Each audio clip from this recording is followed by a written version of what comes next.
Assalamualaikum viewers, hope you are all doing well. So welcome back to our new video.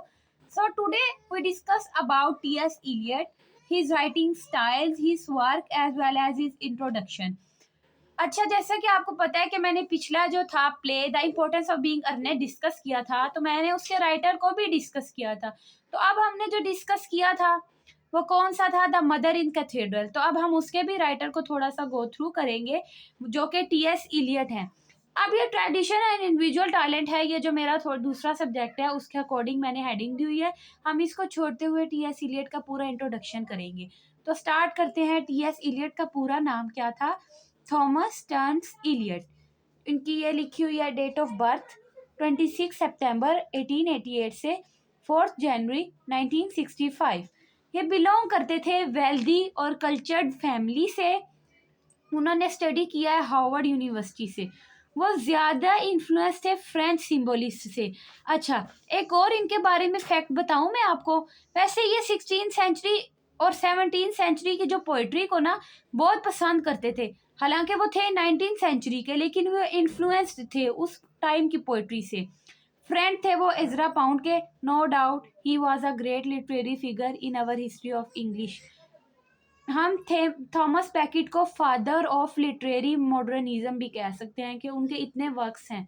ठीक है, अब हम उनके इंट्रोडक्शन आई थिंक इतना ही काफ़ी। अच्छा, मैं आपको एक बात बताती चलती हूँ कि लिटरेचर में ना मोस्टली ऐसा ही होता है कि एक राइटर के ऊपर क्वेश्चन नहीं आ जाता कि उसके इंट्रोडक्शन बताएं, सारी उसकी हिस्ट्री बताएं। राइटर का करवाने का मकसद ये होता है कुछ उनके वर्क्स और कुछ उनका स्टाइल ऑफ राइटिंग जो रिलेट करके हमने स्टोरी को बताना होता है कि वो किस ईरा के थे और उन्होंने क्या डिपिक्शन किया है, ये ज़्यादा ज़रूरी होता है। तो इस वजह से हम राइटर को फोकस करते हैं राइटर के ऊपर। तो जैसा मैंने आपको थॉमस स्टर्न्स इलियट के बारे में बताया है, अब मैं उनके वर्क्स के बारे में बताऊंगी। उनके कुछ ये इंपॉर्टेंट वर्क्स मैंने लिखे हुए हैं। सबसे पहले है the love song of J Alfred Prufrock, the Waste Land. ये बहुत अच्छी इनकी पोयम है एक।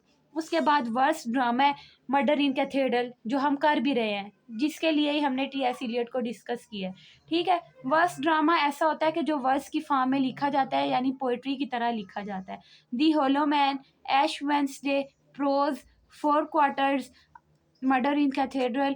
अच्छा, अब मैंने ये जो ट्रेडिशन एंड इंडिविजुअल टैलेंट लिखा है, ये भी एक इनका ऐसे था जो मैं अनदर सब्जेक्ट पे वर्क कर रही हूँ, उसमें से ही मैंने आपको इनका इंट्रोडक्शन दिखाया है। अच्छा, ये ना एक लिटरेरी क्रिटिक भी हैं। ठीक है, जैसा मैंने आपको बताया, मैं इनका ऐसे भी करी। उन्होंने मिल्टन 1, मिल्टन 2, मेटाफिजिकल पोइट्स के ऊपर क्रिटिसिज्म किया है। ठीक है, उन्होंने ना एक सोच बनाई है अपने एसेज के थ्रू के ट्रेडिशन क्या होता है, क्या चल रहा है और कैसे लोग मिसयूज़ कर रहे हैं राइटिंग्स का। इस वजह से उनको फादर ऑफ लिटरेरी मॉडर्निज्म कहा जाता है, कि उन्होंने सही मायने में लिटरेचर को प्रमोट किया है। इसी वजह से उनको नोबल प्राइज़ भी मिला है लिटरेचर में। ठीक है, उनका प्रोफेशन बेसिकली क्या था कि वो पोइट भी थे, वो क्रिटिक भी थे, वो ड्रामाटिस्ट भी थे।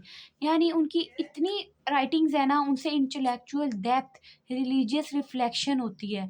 इनोवेटिव उनका स्टाइल है, जिसने 20 सेंचुरी की पोइट्री है ना, उसको एक नई शेप दी है। बरीड उनको किया गया है ईस्ट कोकर है, इसके अंदर और भी ये एक कब्रिस्तान है जिसके अंदर बहुत और भी फेमस पोइट्स हैं, वो दफन है। इनके बारे में जॉन हेडे कहते हैं कि I can't think of a critic who has been more widely read and discussed in his own life time and not only in English but in almost every languages except Russian.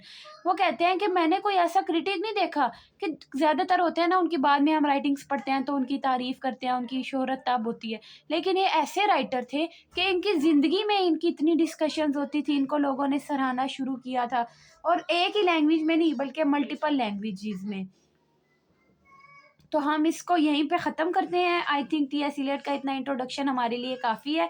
अब next हम एक नए play के साथ हाजिर होंगे इंशाल्लाह। तब तक के लिए अल्लाह हाफिज़।